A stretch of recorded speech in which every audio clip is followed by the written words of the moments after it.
Hello, everybody, and welcome back to ZakIsCinema. Yes, welcome back to the best place to talk about movies. Let's be real here. ZakIsCinema is just for all those people out there who just love movies, but then at the same time, when February rolled around, you just started getting nervous, getting those butterflies in your stomach, knowing that you were going to be one of those people in your classrooms that nobody bought those Orange Crush sodas for, you know, the ones every year that you could buy a crush for your crush. And then maybe you're just like me, where you even considered and maybe even went through with purchasing one of those crushes under a pseudonym, so someone could show up in class and be like, hey ZakIsCinema, we got an Orange Crush for ya right here. And then you're like, oh, me? No way. Who did this? It was me. So yeah, if you're one of those people too, ZakIsCinema, you have found your new home to talk about movies. You're welcome. Today we're going to be doing a movie review for the new movie that just came out called Love Hurts. Love Hurts was directed by Jonathan Eusebio?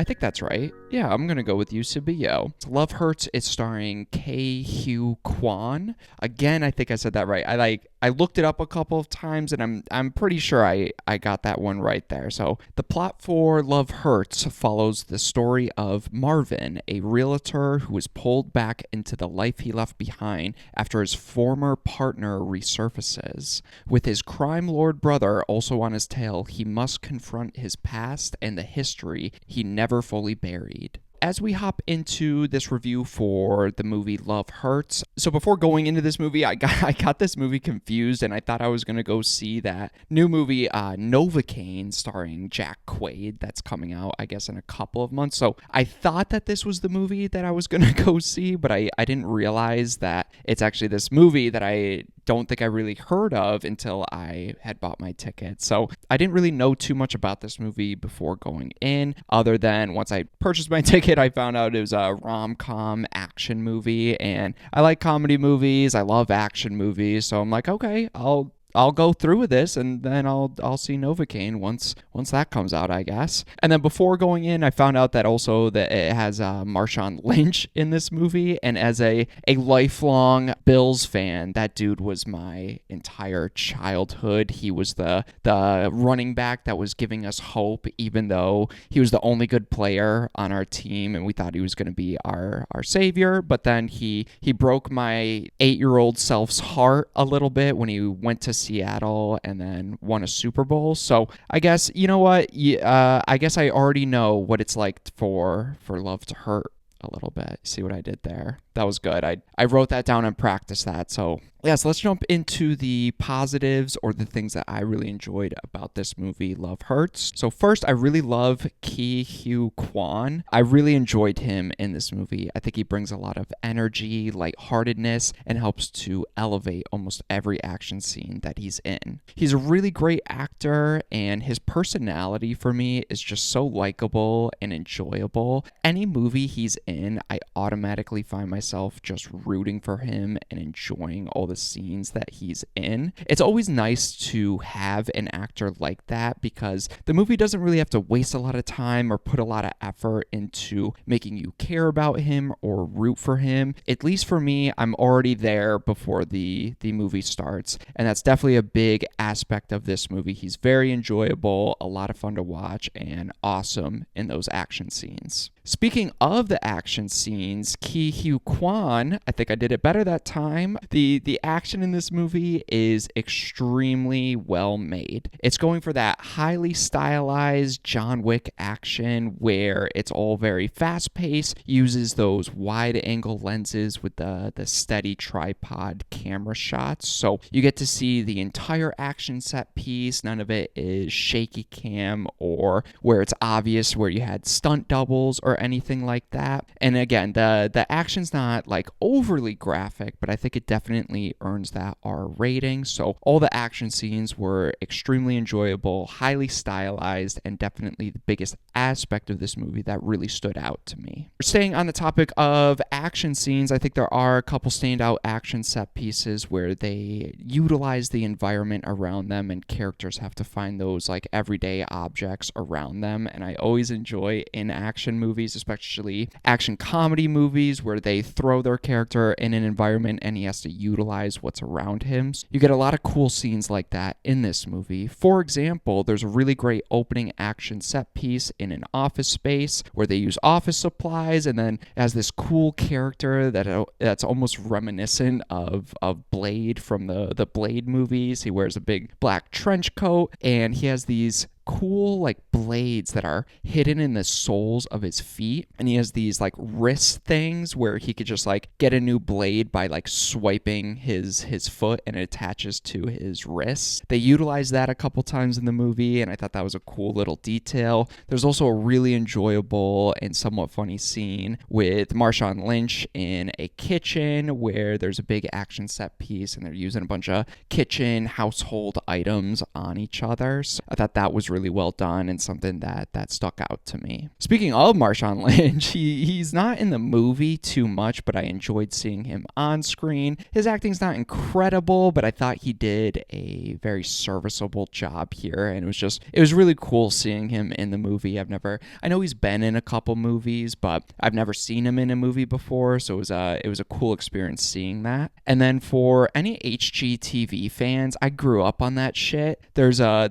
pretty funny cameo with Drew Scott. I believe he's like in one of the shows like Property Brothers or something. He has a couple or like one or two really standout moments in this movie too. Sticking with the positives, there's a couple cool scenes with some of our Goonies characters back together. You know, you got obviously Marvin's character here, but they also got Sean Austin who plays Cliff in the movie, and it's cool seeing them together. They're not in the movie much together, which I thought was a little bit of a missed opportunity, but still the scenes that you get with them, it's just enjoyable. You know, you're sitting there looking at the screen, you're like, oh shit, it's the Goonies friends right there together. It's cool to see. The story's pretty basic. We'll get into it in my next section, but I always enjoy when movies reveal characters' motivations and plot points throughout the movie instead of giving us big lore dumping scenes or narration or exposition scenes. I think the movie balanced that well. We'll get into it. It's not like an overly big plot or story that they're going for, but they don't just throw all the information to you right in the first 5 minutes and then you go on there. It does a decent job where it's like slowly revealing it and you get some more information as you go. So I always enjoy seeing that in movies when they do that well. Next here, the movie moves very quickly. I think it's pretty short. It's like an hour and like 25 minutes. Without the credits, you're probably going in right at that like 80-minute mark. So it moves pretty quickly. There's some good pacing, and I think the short run time really fits well with the minimal story that they're going for. At no point it really dragged too much for me. It was just a quick, easy movie to get through, and for a story like this, a movie like this, I did really appreciate that too.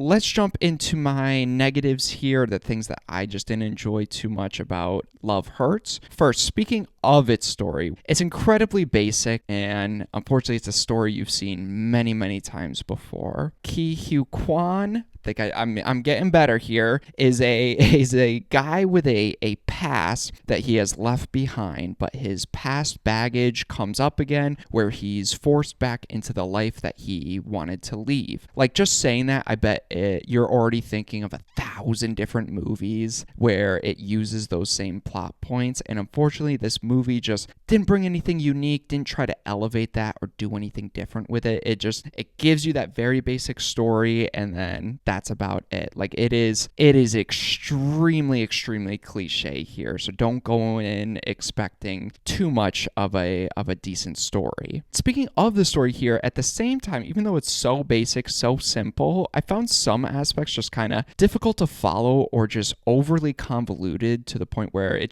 didn't need to be that convoluted. Like, there's a bunch of characters in this, and it was sometimes difficult to tell who the bad guys were, who the other characters were, and then the other characters that were just getting wrapped up into all of the hijinks going on. They have so many different characters, and it sometimes is just difficult to follow, and I think that they thought maybe their story was bigger and bolder than it really was, so they threw in a bunch of extra fat into it that it didn't really need, in my opinion. On that story aspect, I think they spent a lot of time on this stolen money plot point that kind of wraps in and is a small part of the main storyline. That stolen money plot just was uninteresting, and I wasn't invested in it at all. And unfortunately, by the time you get to the third act, like, it's a big part of it. And again, it's just like it added another cliche already to a very cliche movie. For an action movie, there is unfortunately a large section in the middle where I don't really remember any action set pieces or scenes. The action worked well for me, but once it forced me to focus on the rom-com stuff, it kind of fell on its face for me. So luckily the movie's very short, so I don't think it impacted its pacing too much, but there is a chunk there where it's just like kind of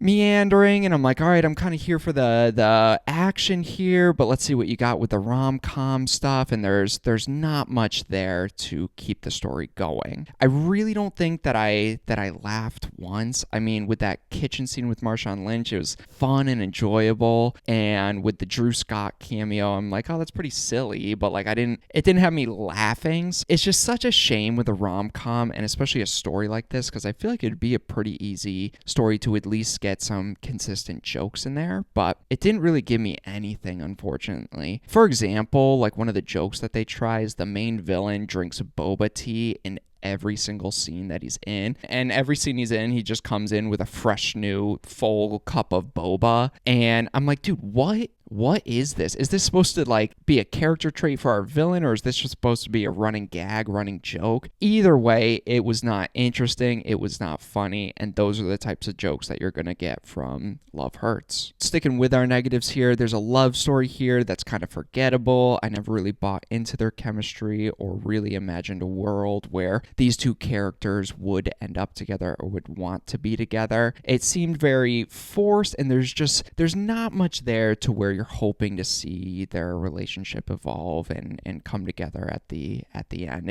It felt kind of just weird. There wasn't much there. I didn't care about either of the characters like too much. It's just, for a rom-com, they really, really failed at the romantic and the comedy aspects, and just honestly put all their effort and time into those action pieces. So the rom-com stuff, don't go in really expecting too much here. Next negative here is not that I expected deep storytelling or complex characters from a movie like this. They do just have some lazy writing in here where there's multiple scenes of characters doing voiceover narration to themselves, discussing about what they're thinking and feeling in a situation. But I'm just left there thinking, like, who are you talking to? Like, this is just for the audience here, and it's so on the nose and cliche and lazy writing that it took me out of the movie. It's just like, this is kind of stupid. You couldn't convey this any other way. Like, there's a couple scenes where characters like driving and just like talking to themselves in their head, but not like inner monologue thoughts, just literally telling you exactly how they're feeling about a situation. Couple lazy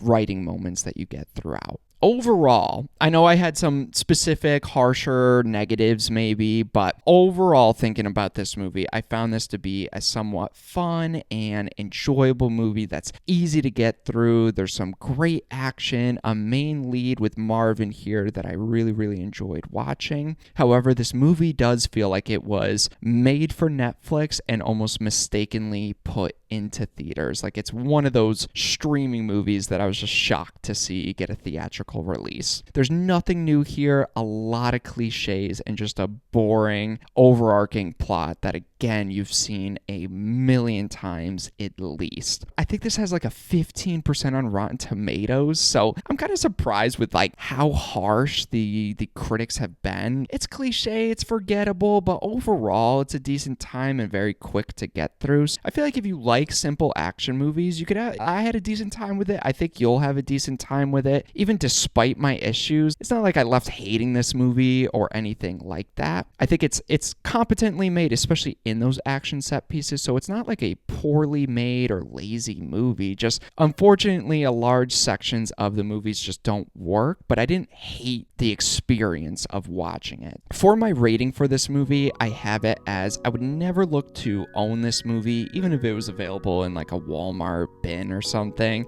I could see myself watching it again if it was available on streaming or free somewhere, but I kind of an asterisk here. I'd only rewatch it if it was just something I wanted in the background where I could just turn my head, watch a couple of the cool action scenes, and then go back to whatever I'm doing. So it's just a nice, decent background noise there for me to rewatch. I don't think I'd ever invest time where I'm just sitting down and be like, great, time to watch Love Hurts. Yes, you guys have my thoughts here on the new movie Love Hurts. Let me know down below. Did you also get this confused with Novocaine and thought that's the movie you might be seeing? If you saw Love Hurts, let me know what you thought of it down below here. I appreciate anybody watching my videos. Thank you so much for watching ZakIsCinema. Look forward to more videos coming very soon.